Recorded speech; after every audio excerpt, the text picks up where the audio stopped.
Buonasera da Taglio di Po, argomento principe della giornata, i famosi 85 milioni vinti a Rovigo. Ma siamo in provincia di Rovigo, Basso Polesine, naturalmente se vogliamo capire prima di tutto se magari di Taglio di Po chi ha vinto questa vincita favolosa e soprattutto cosa farebbero se avessero vinto 85 milioni di euro.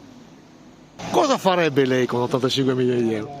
La regaleria a tutti i miei figli.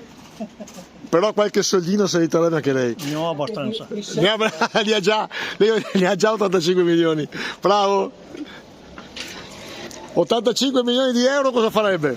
In godria, ma sai, 20 anni fa, 30 anni fa, no? Adesso. Dici che adesso non te ne faresti niente? Sì, va bene stesso adesso. Abbandonerei immediatamente l'Italia. Ah, proprio così? E andresti dove? Paese esotico, Ah, caldo. caldo. Cos'è? E stati 85 milioni. Milioni di tasse. Sì. Il Catimina, Capisco che da cantare ai ricevitori. Sì. Catimina, buon catarlo. Non è che sia qua tra voi tre, vero? È No? una società.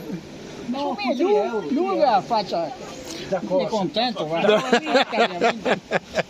Se avesse vinto 85 milioni di euro. Faccio la vita come sempre.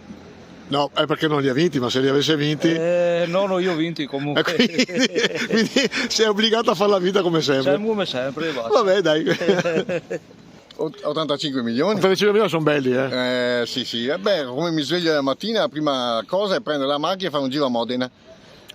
Subito un Ferrarino tanto per gradire. Cominciare. E 200-300, cosa costa un Ferrarino? 1 milione, 2 milioni. A 2 milioncini, già quelli lì ce li accantoniamo. Sì. Con gli altri 83, oh!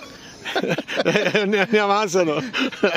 Forse non si riesce a vivere per consumarli tutti o spenderli. Però che chiedo a questo signore qua che sicuramente lei con 85 milioni vinti al Superenalotto con 3 euro. Con 3 euro. Cosa farebbe? Bella domanda. Comunque, nel mio pensiero, a quello che vedo in giro che c'è praticamente, della beneficenza, toccando con mano e sicurezza. Sì, questo E ne accorgo qualche 100.000 euro. Qualche Sì, 100.000 per carità, anche di più. Perché proprio 300.000 euro. proprio ieri ho toccato con mano gente extracomunitari senza lavoro. Però gli altri 84 milioni... Col tempo vedi, perché a volte va a finire male anche quando vince di netto, di netto. Ah, dice che uno potrebbe fare un infarto. La statistica è così, la statistica per me è così. Però io personalmente se vincessi sarei molto contento. Sì, ma certo. 85 milioni di euro, se ne avesse vinti lei cosa farebbe? Sì, ma tamata tutto. Dice, è difficile rimanere tranquilli e savi con 85 milioni. Era un bel colpo, cioè. Quello se ne sa morto poeta. Ma tu cosa faresti dai, per prima cosa? Faria, sì, perché guarda, sinceramente è una roba massa grande. Che sa la testa come vieja dopo a Smith. Bilancio delle nostre piccole interviste. Primo bilancio, c'è pochissima gente in giro. Adesso sono le 17:30, però effettivamente c'è pochissima gente in giro. O stanno tutti festeggiando a casa perché hanno vinto